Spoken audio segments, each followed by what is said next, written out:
Hi అండి. ఈ video గీతురాయల కోసము. గీతురాయలు ఒక వీడియో చేసేసి ఆమె వీడియో వైరల్ అవుతుంది. ఏంటంటే డెమన్ పవన్కు ఓట్లే ఇవ్వకండి, డెమన్ పవన్ టాప్లో లేడు, డెమన్ పవన్ టాప్లో ఉన్నాడని చెప్పేసి రివ్యూవర్లు అందరూ వాళ్ళ ముసుగులో ఉండేసి డెమన్ పవన్ కళ్యాణ్ ఓట్లు తగ్గించడం కోసం డెమన్ పవన్ టాప్లో ఉన్నాడని చెప్పేసి లేపుతున్నారు. డెమన్ పవన్ టాప్లో లేడు, డెమన్ పవన్ ఆయన 4th ప్లేస్ కూడా రాలేదు, ఆయనకు ఓట్లే ఇవ్వకండి అని చెప్పేసి వీడియో వైరల్ అవుతుంది. గీతురాయలు నీకు ఒకటే చెప్తున్నా, నువ్వు కళ్యాణ్ పీఆర్గా మారినవు, ఎప్పుడో మారినవు, ఒక 5 వారాల ముందే మారినవు నువ్వు పీఆర్గా. ఎందుకంటే 5 వారాల ముందే కళ్యాణ్ ఈ సీజన్ విన్నర్ అని చెప్పేసి తమ్నేల్ పెట్టినవు, అప్పుడే మారినవు. ఇంకా నువ్వు రివ్యూవర్ అని ఎక్కడ చెప్పబాకండి, రివ్యూవర్ అని మీరు ఎక్కడ చెప్పుకోకండి. ఎందుకంటే రివ్యూవర్ ముసుగులో ఉన్న ఒక పెద్ద మూట, పీఆర్ మూట మీది, మీరు ఒక పీఆర్, అది ఆ మూటలో ఉన్నారు. మీరు మర్చిపోకండి.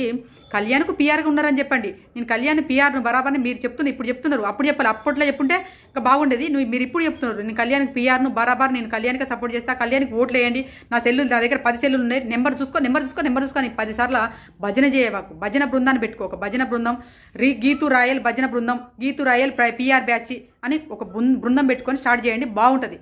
కానీ 3 లక్షల 4 లక్షల మంది ఉన్నటువంటి ఛానల్లో మీరు ఒక రివ్యూవర్ హోదాలో ఉండి మీరు అప్పుడు చేసినటువంటి వీడియోలు తెలియక జనాలు ఇదే మీరు చెప్పేదే నిజం అనుకోవడం జరుగుతుంది. కాబట్టి ఇక్కడ డిమాండ్ పవన్ డిగ్రేడ్ చేసి మాట్లాడబకండి. డిమాండ్ పవన్కి ఓటింగ్ ఉంది, తను మంచి పొజిషన్లో ఓటింగ్ పడుతుంది. అతనికి ఓట్లేదని చెప్పడానికి మీరెవరు?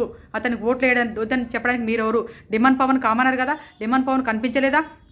అదేవిధంగా ఇమాన్యుయల్ కనిపించలేదా? ఇమాన్యుయల్ ఆట కనపడలేదా? డెమన్ పవన్ ఆట కనపడలేదా? పవన్తో పోలిస్తే రవ్వంతా కూడా కాదు కళ్యాణ్, రవ్వంతా కూడా కాదు, తెలుసు, రవ్వంతా కూడా కాదు కళ్యాణ్ ఈవెన్ సంజన గారితో పోల్చినా కూడా కళ్యాణ్ పనికిరాడు. హౌస్లో సంజన గారితో పోల్చినా కళ్యాణ్ పనికిరాడు. తనుజ, ఇమాన్యుయల్, డెమన్ పవను, ఈ ముగ్గురు క్యాపబిలిటీ కలిగిన పర్సన్స్, వాళ్ళతో పాటుగా సంజన గారు కూడా.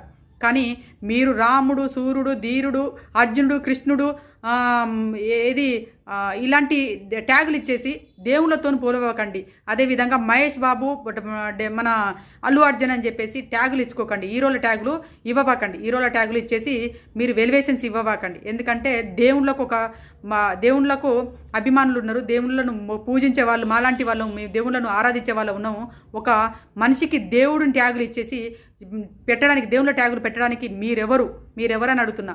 దేవుళ్ళ ట్యాగులు ఇవ్వడానికి మీరెవరు? మీకు ఏ అర్హత ఉంది? మీకు ఏ రైట్స్ ఉందని దేవుళ్ళ ట్యాగులు ఇస్తున్నారు?